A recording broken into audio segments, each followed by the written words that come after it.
III, or the would-be King George III, has announced his presidential run. He's announced today that he'll announce tomorrow, which is the same thing. And Hillary, of course, is officially announced today, as if we needed any dinosaur media to tell us that that dropping was about to hit the ground. And it's all how she's a grandma and someone who loves women. It's Hillary. It's Jeb, just dumbing it down to the most mindless logo you could imagine. And one of the producers of the show pointed out an article from Zoom Creative showing the dumbing down of logos from the 70s until now. Great example is Starbucks being a complex image of a goddess in the middle of two circles, coffee, tea, spices, Starbucks, and then being dumbed down now to simply a green dot. Hillary, Jeb, red state, blue state. What is the point of that? To dumb the language down, which is the Fabian socialist admitted plan for this country, according to George Orwell, Eric Blair, who was a member of the organization. Truly disgusting. But I'm not going to digress off into that too much today. I shot a video yesterday in the early afternoon saying that, look, this may not have been a false flag up in Dallas, this homemade armored vehicle, we were told, attacking the police department. May just be suicide by cop, but more complex. But I said, if they come out and say he was a conspiracy theorist and a listener of this show, you know it's a false flag 99%. And why is that? Because the whole narrative is patriots are going to attack police departments with pipe bombs for about 6 years. It's not a question of if, but when. It's going to happen. And then when it starts to happen out of a clear blue sky in basic criminology research, when it's never happened before, you would go then and ask, who's claimed this was going to happen? They're one of the main suspects. Southern Poverty Law Center, federal government, ADL, and others are the ones putting out this propaganda. Sure enough, they said it was a homemade armored truck. No, it wasn't. No, it wasn't.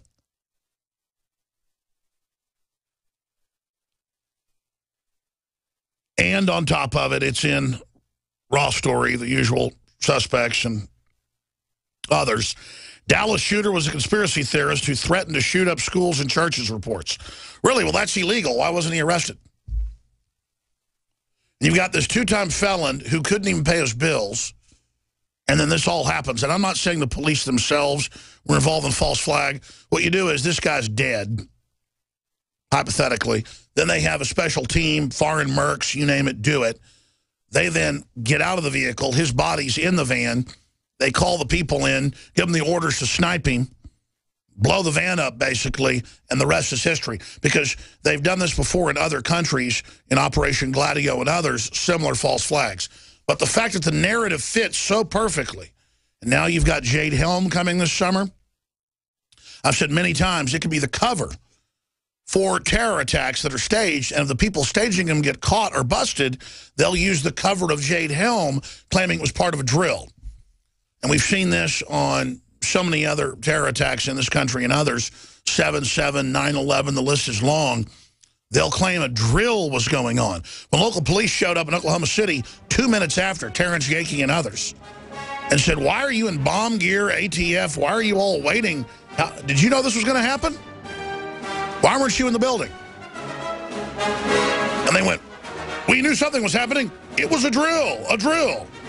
And, of course, McVeigh was told it was a drill and was set up. So the thing stinks. It stinks bad now. We'll be back. Thank you so much for joining us on this Sunday. Hard to believe it's already the 14th day of June 2015. We're going to be live here for the next 2 hours, as we are every Sunday, 4 to 6 p.m. Central Standard Time. Wow, where to start really is a big question. Where to begin? And I seem to say that at the beginning of every broadcast because it is so true. First off, the really good news. The Trans-Pacific Partnership that's been developed for 10 years in secret by mega corporations worldwide will merge the North American Union that's been integrated by stealth, rammed through by stealth, and the European Union, also put in by fraud and secretly, then to be unveiled later. These totalitarian systems are basically being finished up right now. The good news is, after 10 years of them trying to finagle this behind the scenes, this corporate takeover, you know, they say God destroyed the world with water, next time it's fire. Well, in the past, countries got taken over by military force. Now you get taken over by corporate fraud and long-term strategic systems. Well, the really good news is, getting to it, is the TPP got shot down by a healthy margin in the House on Friday. Nancy Pelosi had voted for it. She ran back up and changed her vote when she saw that it was already defeated. Talk about the consummate coward. So she can lie to her constituents and say that she didn't support it. Truly amazing.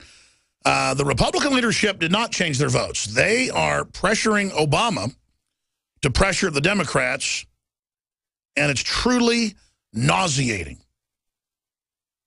It's illegal on its face. It hands over our sovereignty. 3 sections have been leaked by WikiLeaks. It gives Obama total open borders, total amnesty, allows corporations to shut down any businesses they want or sue them. It is dictatorship by a bunch of mega corporations. They've already gone to the UN and tried to get, and partially got, diplomatic immunity for international brokerage firms. I mean, it's just new titles of nobility. That's all it is. Above the law garbage. And the article's by Kurt Nimmo up on Infowars.com. It's very important. Please get it out to everybody, because we just had a big victory, but they're coming back, which is outrageous in and of itself.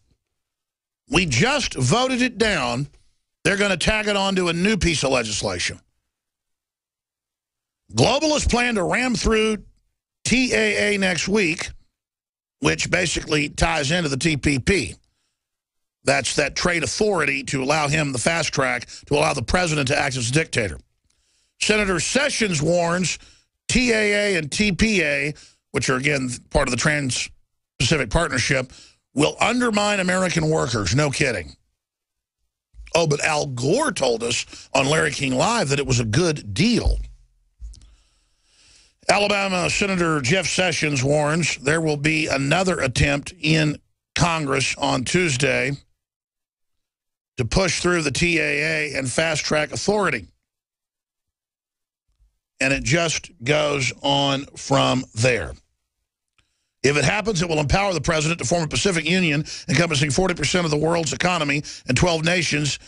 Each will be equal, one vote. Once the union is formed, foreign bureaucrats will be required to meet regularly to write the commission's rules, regulations, and directives impacting American jobs.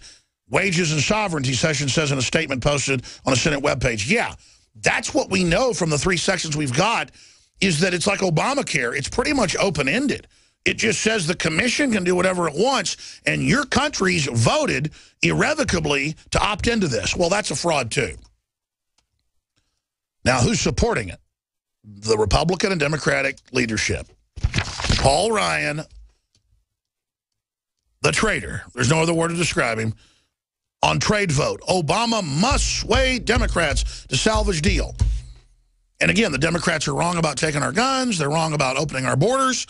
They're wrong about so many things, but they're right, the grassroots are, about labeling GMO, and they're right about not handing our power over to foreign corporations and having secret votes on it and not releasing the text of what's in it. But that's the Democrat grassroots. Who else fought it? The Republican grassroots, the Libertarian Tea Party. But Democrats need to understand, if you don't like the TPP, you shouldn't like open borders, because this is globalism. Don't you understand? You think it's going to be votes for the Democratic Party so you get more free stuff?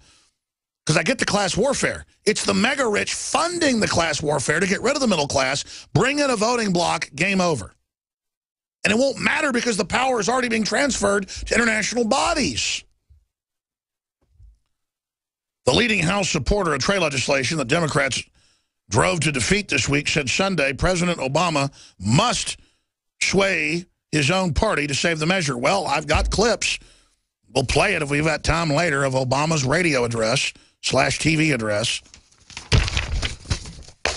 And he's up there saying we got to ram it through. It's so good for American workers.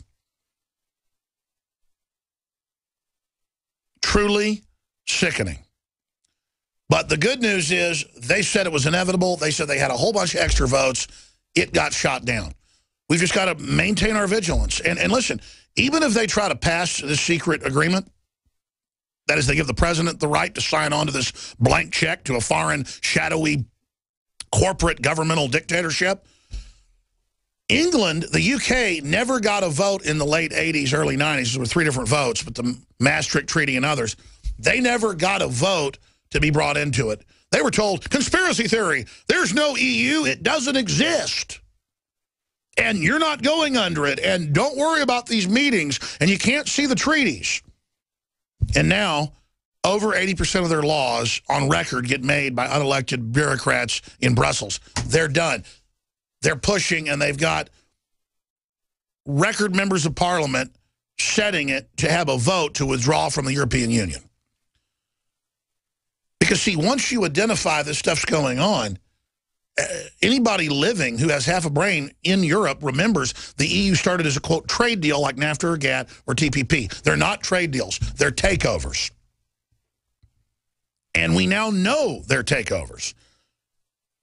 So the public may be dumbed down to a certain extent, but not this dumb. So I salute the good Democrats who aren't insane. I mean, even the corrupt elites of this country, I would imagine, wouldn't want to sell out sovereignty and the source of their long-term power to international bureaucracies and megacorporations. But they want that big, giant payday now, and they're given positions in the new global government. But it is the most treacherous insanity I've ever heard of in history.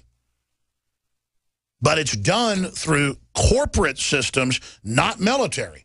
Now, later it's backed up militarily. The feds enforce these international IMF rulings. IMF rules against you through these treaties, your business. You don't comply, here comes the SWAT team. And by the way, we know from the NRA that's talked to Republicans that have been able to see the secret sections, there is gun restriction in the treaty as well. 28 sections, cut down from 33. 3 have been leaked. They're so draconian, I can't believe it. And that's why it got shot down last week, is it got leaked on Wednesday by WikiLeaks, another section, and it said, yeah, no, the president is given any authority on borders, immigrants, corporations, any hospitals. It's got Obamacare in it worldwide. I mean, it is just crazy. It allows foreign companies to come in and control our health care and to sue a city-owned hospital that's already there because it competes with a globalist corporate hospital they want to build. I mean, it's not free market. They sell it as free market. What it is piracy and looting. We're going to be back. Stay with us on Bilderberg. Big developments there. Being assaulted by globalists who are controlling our government, having us create unlimited debt that is impossible to pay back, that we don't even owe, assigning our children's names to it, our names to it. We're being assaulted by their entire agenda. It's the Bilderberg Group companies that organize it, that are funding the move to get our guns, to get rid of our borders, to fund ISIS, to destabilize the Middle East. They are the fount. They are the progenitors. They are the engine. They are the mommy. They are the daddy. They are the greedy, greedy granny of so much of the bad things in the world. Because as globalist managers, they can get power power out of the crises they create because they also pose as the saviors.